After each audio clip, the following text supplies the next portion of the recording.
हमारे चैनल को सब्सक्राइब करें और बेल आइकन दबाएं। नमस्कार, आदाब। मैं अनूप सोनी क्राइम पेट्रोल सतर्क के ब्लैक हेडलाइंस अध्याय के आज के एपिसोड में आप सबका स्वागत करता हूं। आज देश के हर छोटे बड़े शहर में महिलाएं अपने परिवार की जीविका चलाने के लिए तरह तरह का काम कर रही हैं। ये विमेन एम्पावरमेंट का दौर है। आज हम महिलाओं को हर तरह का सपोर्ट देने की बात करते हैं, लेकिन वहीं दूसरी तरफ इस विचार की एक अलग तस्वीर भी देखने को मिलती है। आज का एक केस विभा नाम की लड़की से जुड़ा है, जो एक तेजी से बदलते शहर मेरठ में अपना खुद का वजूद बनाना चाहती थी। लेकिन एक रात उसके साथ वो हुआ जिसने उसका वजूद ही हिला कर रख दिया।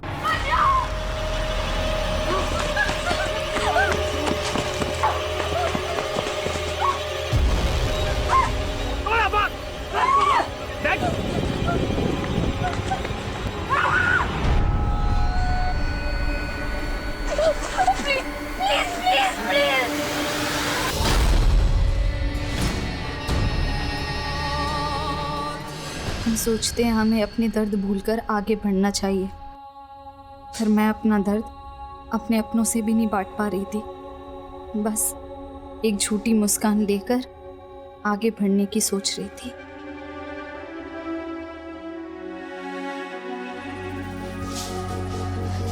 रेडी हो गई विभा? हाँ पापा, लेकिन पापा इस बार का संडे आपके साथ नहीं बिता पाऊंगी। वो प्रॉपर्टीज के क्लाइंट ना संडे को ही ज्यादा अवेलेबल होते हैं। विभा दीदी, हाँ। राइड पे चलोगी मेरे साथ? इसी बहाने आपको ऑफिस भी ड्रॉप कर दूंगा। मुझे ऑफिस छोड़ने की बजाय ना थोड़ा पढ़ ले, कल एग्जाम है तेरा। अगर अच्छे ग्रेड्स नहीं आए तो आइलैंड की किसी यूनिवर्सिटी में एडमिशन नहीं मिलेगा। समझाओ पापा इसको। इसे आइलैंड भेजने के लिए तूने अपनी पढ़ाई बीच में छोड़ दी। अब मना इसे, अच्छा कमाने लगी है। लेकिन बेटा कभी अपने बारे में भी सोच ले थोड़ा। जब देखो तब बस काम के पीछे पागल, न खाने पीने का होश है और ना ही टाइम से घर आने की फुर्सत। अब शंकर जी आप ही समझाइए इसे कुछ। जमाना कैसा है आपको पता है ना। पापा मम्मी की बातों को ज्यादा सीरियसली मत लो। और मम्मी, जमाना खराब है इसका मतलब ये तो नहीं ना कि जीना छोड़ दें।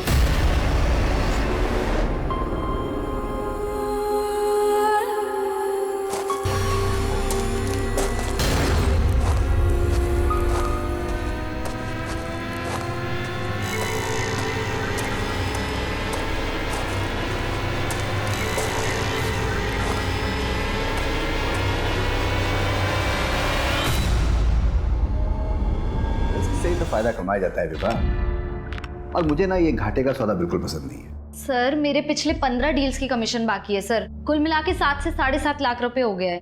सर प्लीज मेरे भाई को मुझे आइलैंड भेजना है। सर प्लीज मुझे पैसे चाहिए प्लीज सर। उसके डोंट वरी विभा, जब चाहिए तब ले लेना। लेकिन पहले मुझे ये बताओ, वो दिल्ली वाली पार्टी का क्या हुआ? उसकी डील का क्या स्टेटस है? मुझे नहीं लगता उसे घर खरीदना है।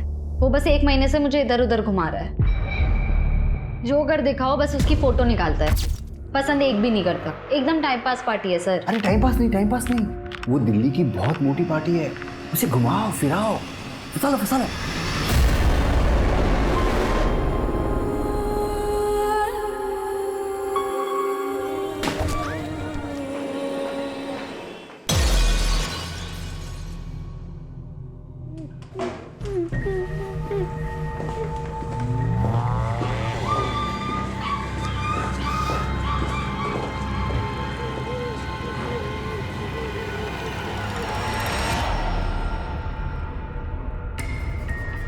लड़कियों की इज्जत पे हाथ मारना खेल है ना तेरा? अब देख मैं तेरे साथ कैसा खेल खेलती हूँ।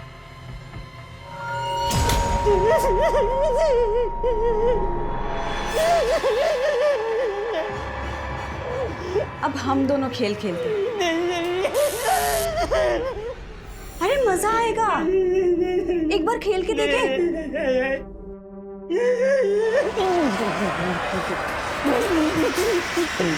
हाँ माँ मैं आ रही हूँ। अरे बस कॉलेज से निकली हूँ, पहुँच जाऊंगी। जी हाँ आ रही हूँ। चोर पकड़ो, चोर।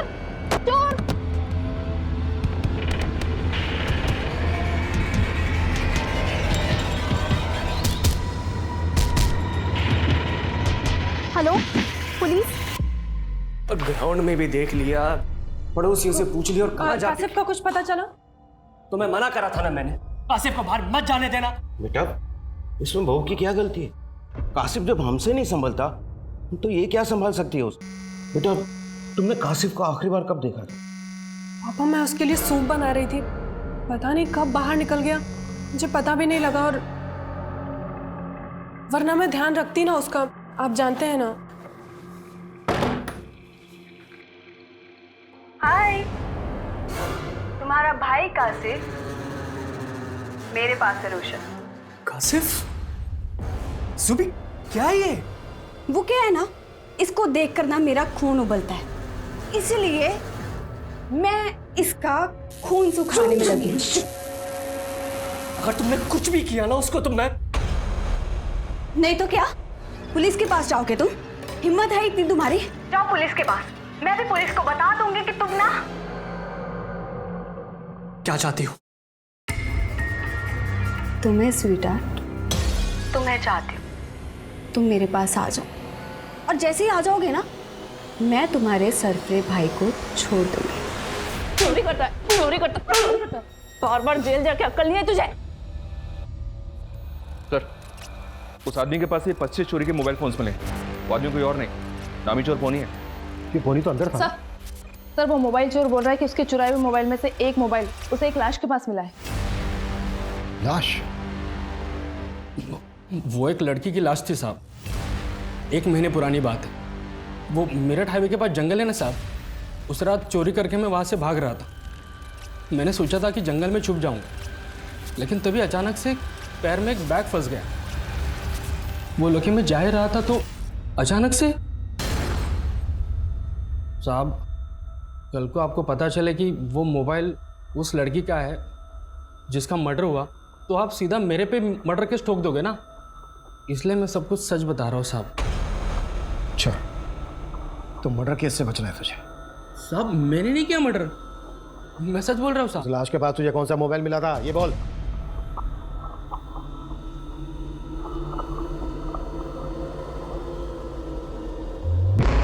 ये था साहब। पक्का ये था ना? हाँ साहब यही था।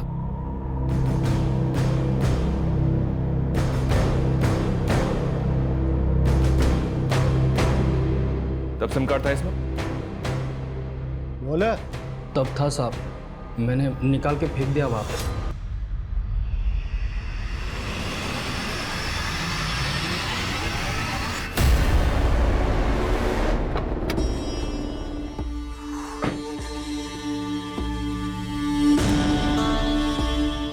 याद है ना मैंने क्या समझाया?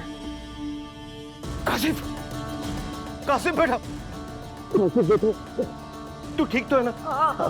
क्या हुआ? अरे हो झील के पास पहुंच गया था, वहीं खेलते खेलते गिर गया होगा। वो तो मेरे एक दोस्त ने देख लिया, फोन करके बता दिया मुझे। फालतू में डर रहे थे। शुक्र है अल्लाह का बेटा। अरे अंदर लेके जाइए ना। हाँ, पट्टी उट्टी करो आरजू की। हाँ मैं हाँ मिल गया। हाँ बोलो। कासिफ को छोड़ने की कीमत याद है ना तुम्हें?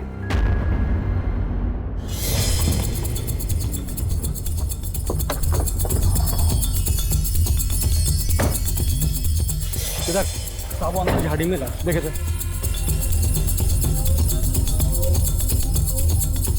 साहब वहाँ।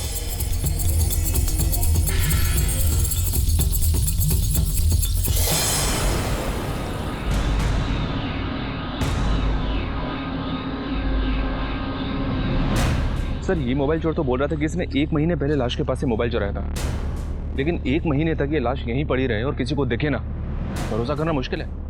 तो लाश की कंडीशन देख के लग रहा है कि मर्डर काफ़ी पहले हुआ है, वो भी मल्टीपल फायर। और अगर मल्टीपल फायर हुए हैं तो मनीष देखो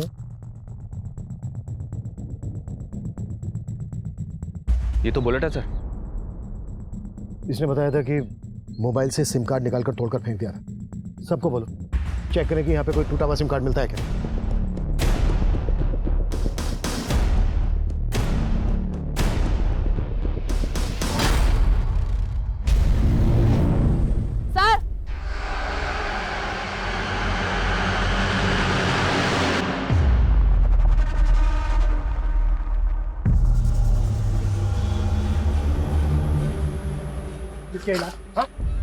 साहब मुझे कुछ नहीं पता इसके बारे में, मैंने तो बस लड़की की लाश देखी थी, ये लाश नहीं देखी साहब मैंने।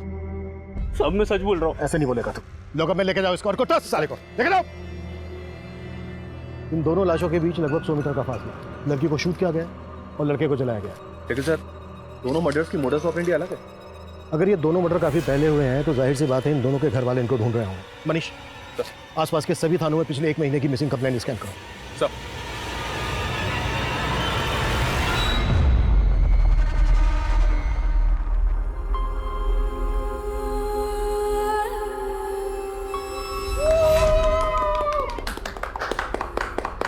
और फाइनली हमारे पेरेंट्स के शादी के 25 इयर्स कंप्लीट। 25 साल से ये जोड़ी हिट है।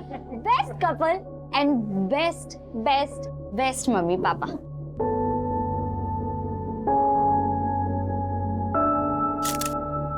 अपनी हंसी से सबको खुश रखते थे, पर अचानक से एकदम सब कुछ बदल गया। 1 महीना गुजर गया और विभा को हमेशा समझाती थी उसको कि बेटा संभल के रहा कर, लेकिन उसने मेरी एक भी नहीं सुनी। मम्मी विभा दीदी आ जाएगी। और पापा मेरे फ्रेंड के फादर की एमएलए से बोलचाल है, हम उनसे बात करते हैं ना, वो पुलिस में प्रेशर डालेंगे तो वो अच्छे से काम करेंगे। सर इस लड़के के बॉडी में सेडेटिव के ट्रेसेस मिले हैं। इस लड़के को बेहोश करके जिंदा जला दिया गया, जबकि इस लड़की के मर्डर से पहले इसके साथ गैंग भी किया गया। इस लड़की की हत्या तकरीबन 25 दिन पहले हुई। सर लाश इतनी लेट रिकवर हुई कि इस कड़ी नहीं मिल सका, पर सर लड़की का प्राइवेट पार्ट बुरी तरह से डैमेज्ड है। सर लेकिन ये दोनों हत्या एक साथ नहीं हुई है। इस लड़के की हत्या इस लड़की की मर्डर के तकरीबन 1 हफ्ते बाद हुई है। मतलब जिस दिन इस लड़की का रेप और मर्डर करके उस एरिया में से फेंक दिया गया, उसके 1 हफ्ते के बाद इस लड़के को बेहोश करके मारा गया उसी एरिया में। Yes sir. इन दोनों के किलर एक होते हैं। लड़की का रेप और मर्डर करने के बाद वो क्राइम सीन पर 1 हफ्ते के अंदर ही दोबारा आने का रिस्क क्यों लेते हैं? तो मतलब सर आप कहना चाह रहे हैं कि ये दोनों केस अलग अलग हैं? इस लड़के का केस जितना अटपटा है उतना ही लड़की का केस सेंसिटिव है। लड़की को रेप करके मारा गया है। ऐसा कोई विकृत मानसिकता का आदमी कर सकता है। मुझे नहीं पीना है गंदा सूप। कासिफ कासिफ चलो बैठो बैठो। ये सूप आपको सिर्फ फिजिकली ही नहीं मेंटली भी स्ट्रांग बनाएगा। आप भी मुझे बेअकल समझती हो?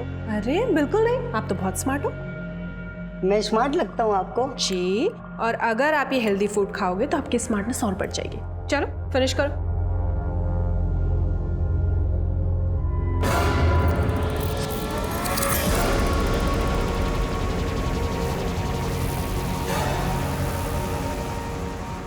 तुम जाओ चाय बनाओ, मैं खाना खिलाता हूँ। जाओ।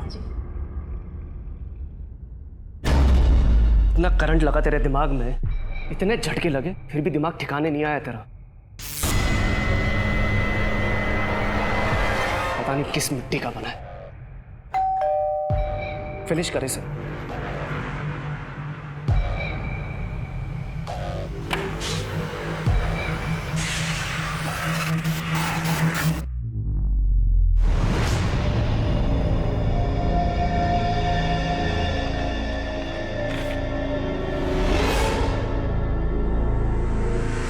तुम्हारी जूबी की खून की एक एक बूंद का कर्ज है तुम पे। कासिफ को छोड़कर कन्नी काट ली मुझसे।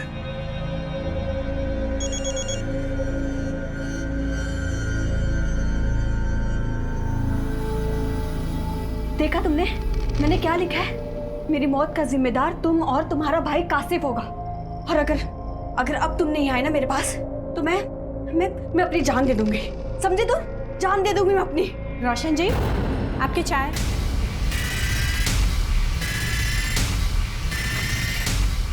अरे अरे क्या हुआ? करंट लगने वाला है। हाँ करंट लगने वाला है? तो फॉरेंसिक ने कंफर्म किया है जो बुलेट्स हमें लड़की की डेड बॉडी से मिले थे वो इन्हीं छल्लों के जो हमें क्राइम सीन से मिले थे। 0.9 mm बोर की कंट्री मेड पिस्टल का इस्तेमाल किया गया इस मर्डर में। खबरों को काम पर लगा दो और इलीगल्स आर्म सप्लायर्स की डिटेल निकालो जो इस तरह की 9 mm कंट्री मेड पिस्टल बेचते हैं। उनसे हमें लड़की के रेपिस्ट और किलर्स की कोई लीड मिल सकती है। हाँ बोलो। सर उस लड़की के मोबाइल के IMI नंबर से पता चला है कि वो फ़ोन विभा नाम की लड़की का था और सर विभा मेरठ की रहने वाली थी। सर 16 अक्टूबर की रात को उसके पेरेंट्स ने उसकी मिसिंग कंप्लेंट दर्ज करवाई थी दौलतपुरा थाने में।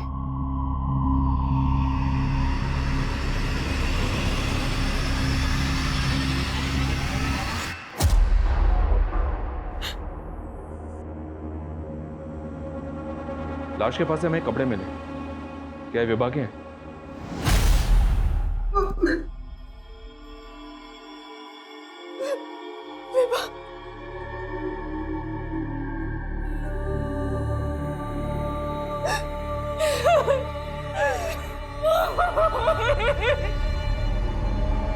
विभा की लाश हमें यहाँ शामली के इलाके में मिली और आप लोग रहते हैं मेरठ में। 16 अक्टूबर की रात जब वो मिसिंग हुई तो क्या वो यहाँ शामली आने वाली थी? सर उस रात को वो अपने ऑफिस से सीधा घर ही आने वाली थी। उसका ऑफिस भी मेरठ में ही है। मेरठ पुलिस से हमें पता चला कि विभा अपने ऑफिस से शाम को 7 बजे निकल गई थी। तो यहाँ शामली इलाके में आपका या विभा का कोई जानने वाला रहता है? नहीं सर।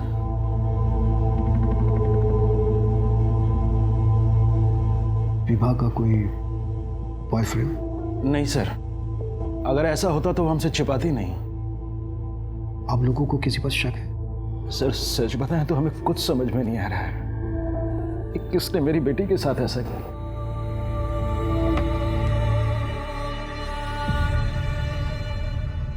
अब पता लग रहा है कि तुम्हें मेरे खून की भी परवाह है और अपने भाई के खून। रूबी, देखो मैं मानता हूँ कि मेरे भाई की वजह से हम एक नहीं हो पाए, लेकिन हम पहले की तरह दिल्ली में रहकर भी मिल सकते हैं ना। इतनी दूर जाने की क्या जरूरत है? जाना पड़ेगा। मैं स्मार्ट हूँ और आप सुपर स्मार्ट। आप मुझे बहुत प्यारी लगती हैं। कासिफ, आप भी बहुत प्यारे हो। आपके दांत बड़े सुंदर हैं और थोड़ा स्माइल दो ना। आपकी आईज, आपके लिप्स। कासिफ, अच्छा कासिफ, उस दिन आप क्या कह रहे थे वो करंट लगने वाला है? वो तो सीक्रेट है।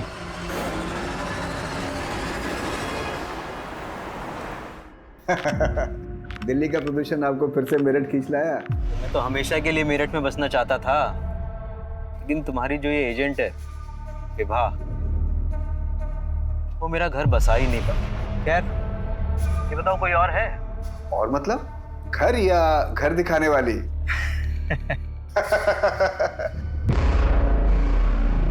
एक मिनट मैं आपको बाद में कॉल करता हूँ, इमरजेंसी है।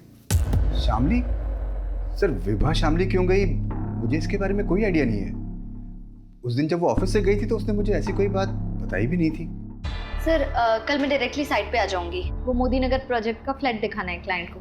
हाँ, लेकिन क्लाइंट को हाथ से जाने मत देना। फंसा लेना जाओ। Okay sir.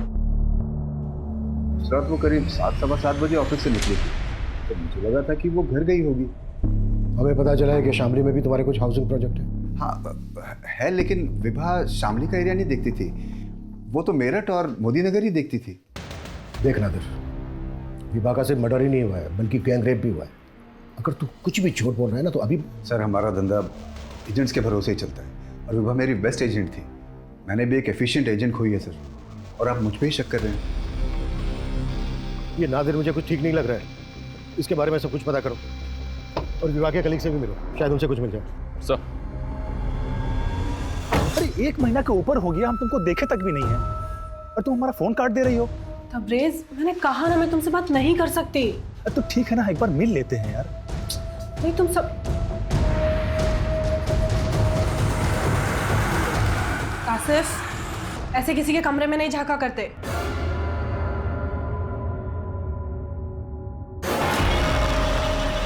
कासिफ क्या करें? सर वो लड़का जिसकी लाश विभा की लाश के पास मिली थी, उसकी पहचान पता करने के लिए मैंने यूपी दिल्ली की काफ़ी मिसिंग कंप्लेंट्स स्कैन की, लेकिन उसकी पहचान का कोई क्लू नहीं मिला। हाँ मनीष बोलो। सर विभा के कुछ कलीग से पता चला है कि विभा का तकरीबन 7-7.5 लाख रुपए बकाया था नादिर पे, और नादिर उसे पिछले 3 महीने से टाल रहा था। विभा का इतना सारा बकाया था नादिर पर तो इसके बारे में विभा के पेरेंट्स को भी पता होना चाहिए। विभा दीदी ने हमें ऐसा कुछ नहीं कहा, लेकिन 1-1.5 महीने पहले। मोबाइल बंद कर और पढ़ाई पे ध्यान दे। तेरे आइलैंड जाने के लिए पैसों का बंदोबस्त कर दिया है मैंने। विभा दीदी ने कभी ये तो नहीं कहा कि उन्होंने पैसों का इंतजाम कहाँ से किया, लेकिन वो श्योर थी कि मुझे आयरलैंड भेजने के लिए पैसों को लेकर प्रॉब्लम नहीं होगी। उसने नादिर को लेकर कभी कुछ? नहीं सर, नादिर सर के बारे में कुछ नहीं कहा।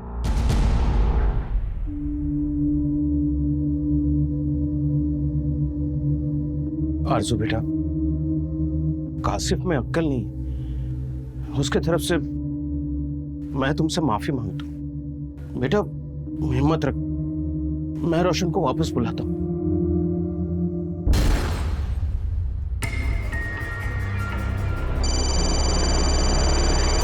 रोशन का फोन है।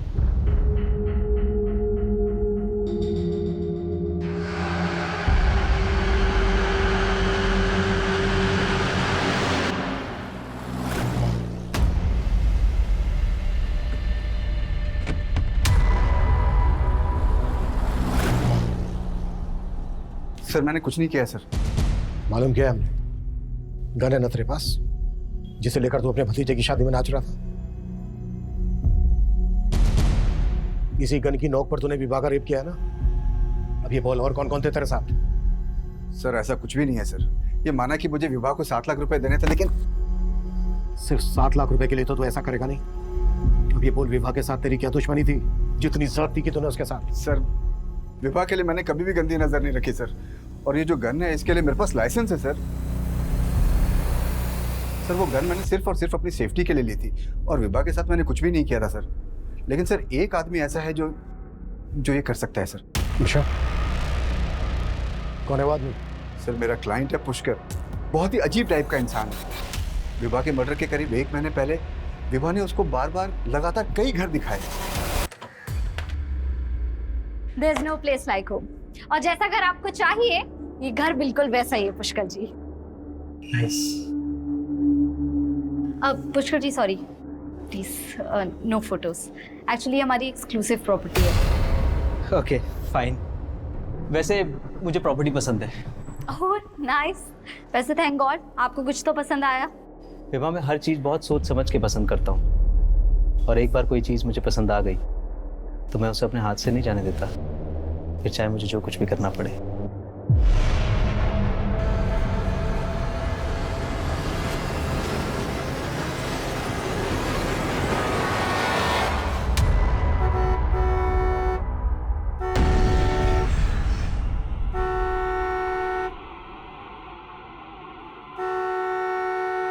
अब तो खुश हो ना तुम? अब तो परेशान नहीं करोगी मुझे?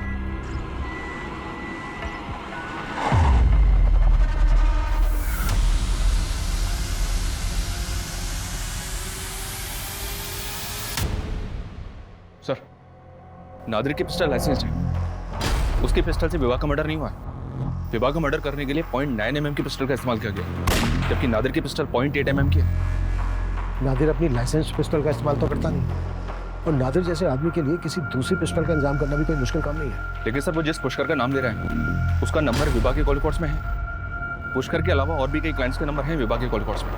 इस पुष्कर को लेकर और विभा के कॉल रिकॉर्ड्स में मौजूद सभी नंबर को अच्छे से स्कैन करो। राइट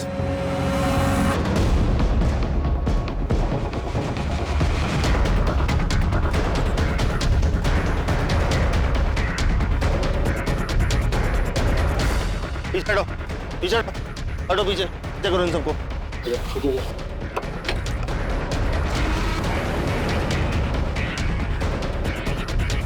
सिंह सर, ये गाड़ी किसके नाम रजिस्टर्ड है पता करो, और आसपास लोगों से पूछताछ करो, शायद किसी ने किलर को देखा होगा। सर सर सर मैं क्यों मारूंगा विभा को? मैं तो पसंद करता था सर उसे। पसंद करता था? हाँ सर, सर मैं करीब 1 महीने से मिल रहा था उससे, और पहली बार देखते ही सर मुझे उससे प्यार हो गया था।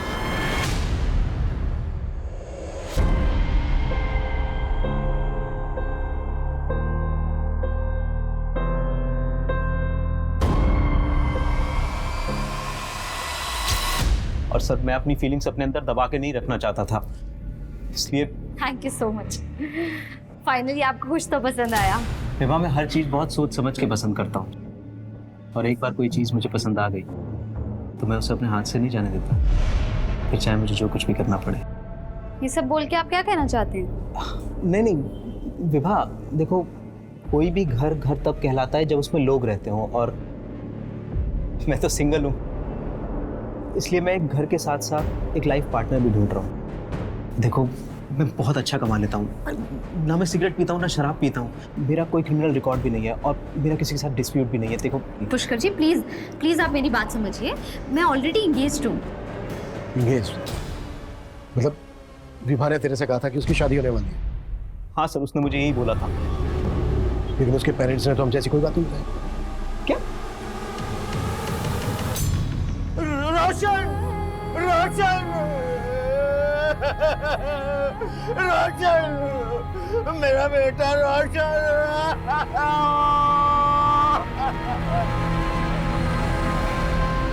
सर, रोशन एक हफ्ते से अपने कारोबार के सिलसिले में जयपुर गया हुआ था सर, वो आज ही दिल्ली लौटने वाला था। अच्छा सलामत जी, आप बता सकते हैं कि रोशन की किसी के साथ कोई दुश्मनी वगैरह? नहीं सर, ऐसा कुछ नहीं था। रोशन की किसी के साथ कोई दुश्मनी नहीं थी सर। नहीं सर, वो लड़का जरूर झूठ बोल रहा है। विवाह कभी इंगेज थी ही नहीं। देखिए शंकर जी, हम पुष्कर की बात पे भरोसा नहीं कर रहे हैं, पर यह भी तो हो सकता है कि विवाह की जिंदगी में वाकई में कोई लड़का हो जिसे वो पसंद करती है। प्रेजेंट में ना सही, पास्ट में सही। सर विभा का कोई अफेयर नहीं था, लेकिन हाँ 4 महीने पहले हमने इसकी एंगेजमेंट करवाई, पर वो रिश्ता भी टूट गया। किससे करवाई थी आप लोगों ने एंगेजमेंट उसकी? आलोक सचदेवा NRI है सर, हमारे पड़ोसी जस्सी की जान पहचान का लड़का था। शंकर जी कहने के लिए आयरलैंड से हैं, लेकिन उनको शादी इंडियन लड़की से करनी है। एकदम स्वदेशी विचार है, अभी तक भारतीय संस्कार बसे हुए हैं। आप मुझसे उम्र में इतने बड़े हैं, फिर आपने अभी तक शादी क्यों नहीं की? मैं आपसे झूठ नहीं कहूँगा, मेरी पहले भी शादी हुई थी लेकिन चल नहीं पाई, हमारा डिवोर्स हो गया था। और सर विभा भी इस शादी के लिए तैयार हो गई थी, हमने तो शादी की तैयारी भी शुरू कर दी थी। विभा, अरे ओ विभा, देखते ये कैसा लग रहा है? क्या बात है, ऐसे मुंह क्यों लटका हुआ है तेरा? अरे दीदी आप टेंशन क्यों ले रहे हो? मैं भी तो आयरलैंड रहूंगा ना, आप बोल रहे होंगे वहाँ।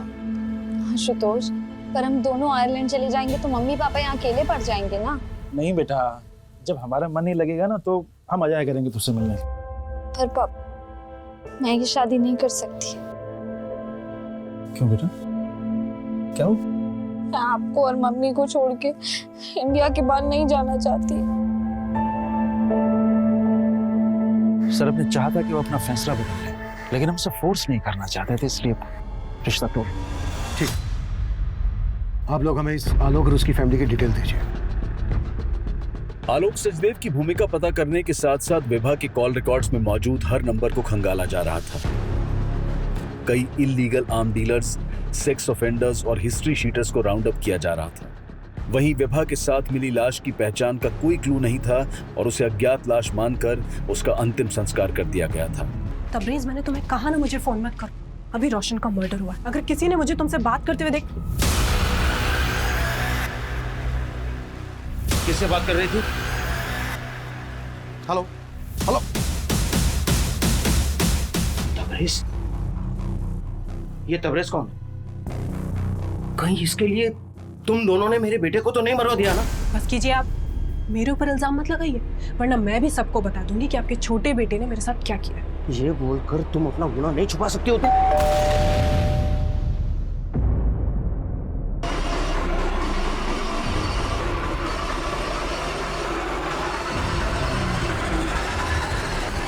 सर मैं कुछ नहीं छुपा रहा। रोशन जयपुर का ही बोल के गया था, लेकिन मर्डर से 1 हफ्ते पहले तक रोशन का फोन हिमाचल के किन्नौर में एक्टिव था। वैसे ये जुबीना शेख कौन है? जुबीना? हाँ जुबीना, रोशन अक्सर इसको कॉल किया करता था। इनफैक्ट जुबीना का फोन रोशन के साथ किन्नौर में ही एक्टिव था। दोनों का अफेयर था क्या, जो 1 हफ्ते तक दोनों साथ में थे? सर जुबीना उसके साथ में कॉलेज में पढ़ती थी, मुझे नहीं मालूम वो दोनों साथ में थे। 1 मिनट। हेलो सर जुबीना के घर पे ताला लगा हुआ है। सर आलोक सचदेवा के बारे में पता किया, जिससे विवाह की शादी होने वाली है। आलोक और उसकी फैमिली तो पिछले 2 महीने से आयरलैंड में ही है। सर क्या ये लोग वाकई में विवाह के रेप और मर्डर में शामिल होंगे? एक बात अटपटी लग रही, विभा ने अपनी मर्जी से रिश्ता किया था और फिर खुद ही तोड़ दिया। क्या वजह हो सकती है इसकी? मेरठ की रहने वाली विभा का मर्डर होता है मेरठ से कोई 60-70 किलोमीटर दूर शामली इलाके में। मर्डर वाली रात को विभा शामली इलाके में क्यों गई? सर विवाह का अफेयर हो, इस एंगल में तो कुछ भी नहीं मिल रहा। लेकिन सर ऐसा भी तो हो सकता है कि ये रेपिस्ट विवाह और उसकी फैमिली से कनेक्टेड ना हो। ये कोई रैंडम सेक्स ऑफेंडर्स हो जिन्होंने विवाह को किडनैप किया, उसका रेप किया और मार के फेंक दिया। एक हफ्ते से रोशन उस जुबीना के साथ है और आप मुझ पर शक कर रहे थे। और ये कासिफ, ये भी उसी मिट्टी का है जैसा रोशन। हाँ, सबने मिलकर मेरी जिंदगी बर्बाद कर दी। छोड़ूंगी नहीं मैं आप लोग को, देख लूंगी सबको। मेरे लगा क्या है इस घर में, और यहाँ पर देखो। कहाँ भाग रही हो आरजू? कवरेज तो हमारे पास, लॉकअप में। सर मैं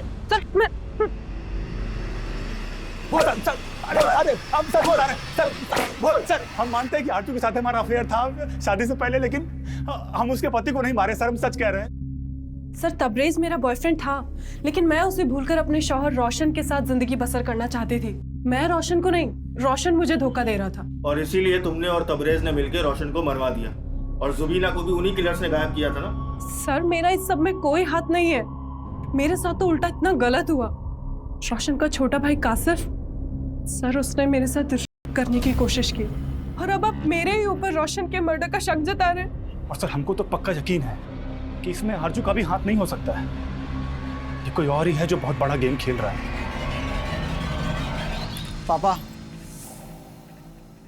नादिर सर ने मुझे उनके ऑफिस बुलाया था। उन्होंने विभा दीदी के 7 लाख रुपए दे दिए। दीदी हमेशा चाहती थी कि मैं आयरलैंड जाके पढ़ाई करूं। तो तू इन पैसों से आयरलैंड जाना चाहता है क्या? नहीं, वो मैं आयरलैंड चला गया तो आप दोनों अकेले हो जाओगे। पर हिचकिचा मत बेटा, विभा का सपना था कि तू आयरलैंड जाके पढ़ाई, इसलिए मैं ये सब कुछ पूछ रहा था। मैं भी यही सोच रहा था कि विभा दीदी का सपना पूरा करना चाहिए। सर दिल्ली के देवकी नगर इलाके में रोशन नाम के एक लड़के का मर्डर हुआ था। इंपॉर्टेंट बात यह है कि रोशन के मर्डर में भी विभा के मर्डर की तरह .9mm पिस्टल का इस्तेमाल किया गया। देवकी नगर पुलिस से डिटेल शेयर की तो पता चला कि इन दोनों मर्डर्स में एक ही पिस्टल का इस्तेमाल किया गया। रोशन का मर्डर करने वाला विभा की गैंग रेप से भी कनेक्टेड होगा। लेकिन सर रोशन मर्डर केस में प्राइम सस्पेक्ट है जुबीना। और एक बात सर, रोशन के भाई कासिफ के बारे में पता चला है कि इसने अपनी भाभी करने की कोशिश की थी। करने की कोशिश की? जी हाँ सर, देवकी नगर पुलिस को स्टेटमेंट दिया इसने कि जुबीना ने इसको किडनैप करके रखा था। और देवकी नगर पुलिस को इस बात का भी शक है कि मर्डर के वक्त जुबीना भी रोशन के साथ मौजूद थी, और सर मर्डर वाले दिन से ही जुबीना अंडरग्राउंड है।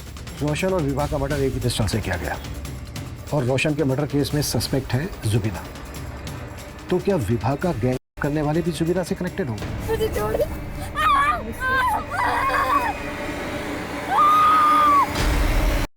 जुबीना और जुबी का कनेक्शन अब विभा मर्डर केस से जोड़कर देखा जा रहा था, लेकिन विभा और जुबीना का कोई कनेक्शन पुलिस को नहीं मिल रहा था।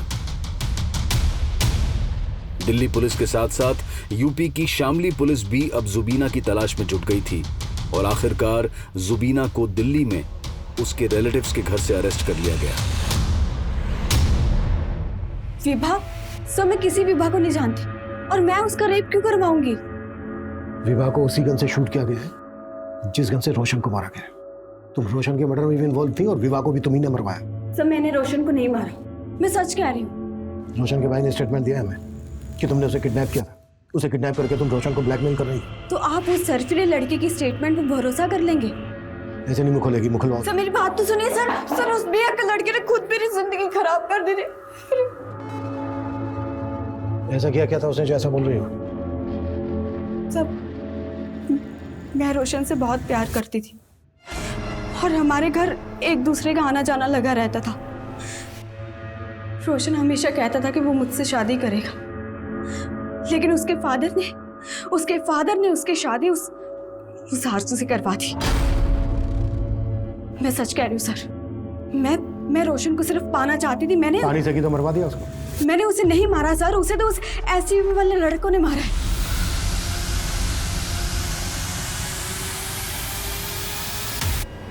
कहानी बनाना बंद करो, सीधे सीधे बोलो क्यों मरवाया रोशन को। मैंने बोला ना सर, मैंने उसे नहीं मरवाया। और अगर आपको लगता है कि मैंने रोशन को मरवाया तो आप मुझे प्रूव करके दिखाइए। कुछ किया होगा तो प्रूव नहीं हो जाएगा। एसयूवी का नंबर बोलो। मुझे नहीं पता कुछ भी सर, लेकिन हाँ वो एसयूवी सफेद कलर की थी। रूबी की स्टेटमेंट के बेसिस पर पुलिस ने रोशन की हत्या वाले दिन की ऐसी कई सीसीटीवी फुटेजेस को खंगाला जहां से पुलिस को उस एसयूवी की लीड मिल सकती थी। वहीं जुबीना की मदद से उन लड़कों के स्केचेस बनवाए गए जिन्होंने रोशन पर गोली चलाई थी। आखिरकार पुलिस की कोशिश रंग लाई और उस एसयूवी का नंबर पता कर लिया गया और उस एसयूवी के मालिक नामदेव सोलंकी समेत उसके आपराधिक साथी उसके तीनों दोस्तों को भी हिरासत में लिया गया। हमारी कोई दुश्मनी ना थी उस लड़के से साहब, वो तो साला साइड ना देने था, इसलिए मेरा माथा टनक गया, उड़ा दिया। साइड वो लगता है मारे यार।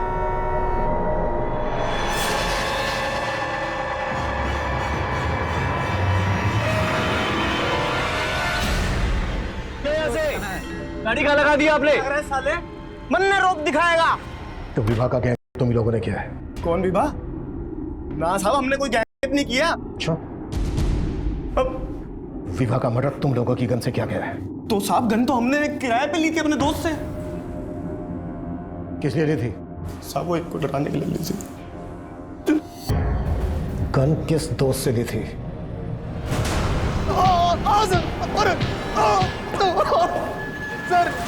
सर मैं बताता हूँ सर, सच बताता हूँ सर, मैं गन किराए पर देता हूँ सर। उन तीनों लोगों को गन मैंने ही दी थी सर,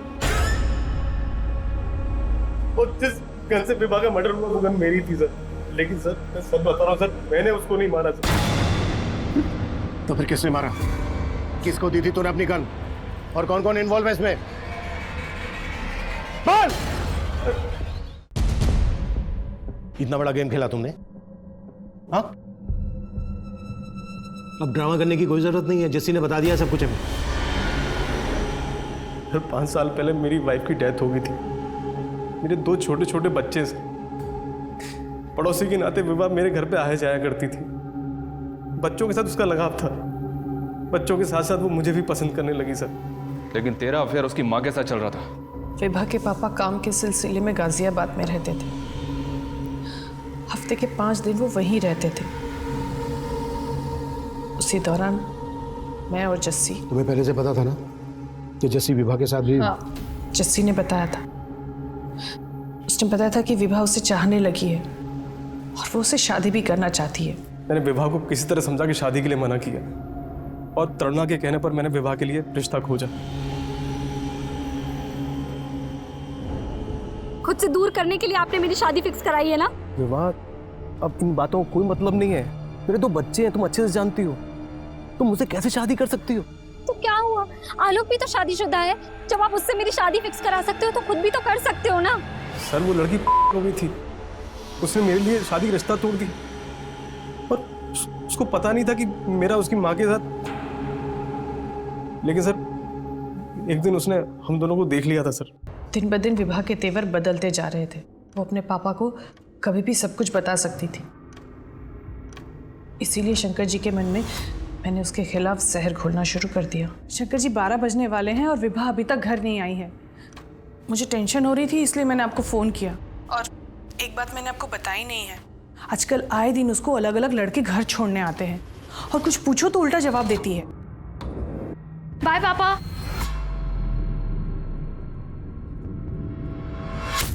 शंकर जी देखिए मुझे विभा के रूम से क्या मिला, ये देखिए। और ये पहली बार नहीं मिला है मुझे, ये दूसरी बार मिल रहा है। 2 बार प्रेग्नेंट होके एबॉर्शन करा चुकी है लड़की। मैं अभी बात करता हूँ उससे। नहीं सुनिए, इन सब मामलों में आपका लड़की से बात करना ठीक नहीं है। मैं समझाती हूँ उसे। इतना सब बताकर भी मैं उन्हें विभा से बात करने से रोक दी रही। और फिर अपनी बेटी विभा को रास्ते से हटा दिया। विवाह को रास्ते से हटाने के लिए मैंने विवाह को श्यामली बुलाया।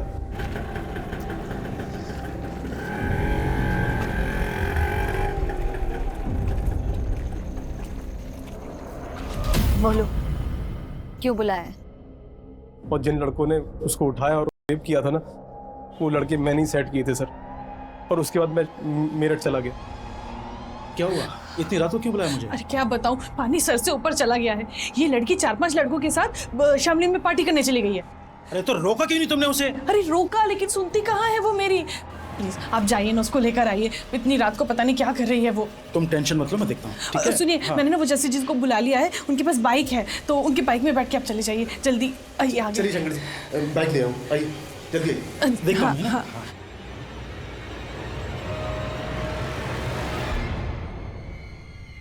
जस्सी, ये गन उन लड़कों को डराने के लिए। अब बैठ बैठ बैठ, चल चल जल्दी चल। और रास्ते में प्लान के मुताबिक मुझे तरुणा का फोन आया। मैंने ऐसे जताया शंकर को कि मुझे इन्फॉर्मेशन मिली है कि विभा जंगल में गई लड़कों के साथ। उसके बाद मैं शंकर के साथ जंगल में गया, तो जैसे ही विभा को शंकर ने देखा तो वो समझ गया था उसका साथ उसका हुआ है। चुप, एकदम चुप।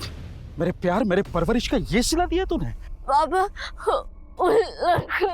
चुप, एक शब्द मत निकाल अपनी जबान से। तूने ही शादी होगी इनको। नहीं चाहिए, नहीं चाहिए तेरी जैसी बेटी। बाबा, उसने मुझसे पिस्तौल छीन के सीधे उसे गोली मार दी। मैंने कभी सोचा नहीं कि मेरी बीवी मेरे साथ इतना बड़ा धोखा कर रही है। तुमने अपनी बीवी पर आंख मूंद के भरोसा कर लिया, पर कम से कम एक बार अपनी बेटी से तो बात करते, उसकी तो सुनते। यही तो गलती हो गई साहब। उस रात भी मेरी बेटी मुझसे कुछ कहना चाहती थी, लेकिन मैंने उसकी एक नहीं सुनी। और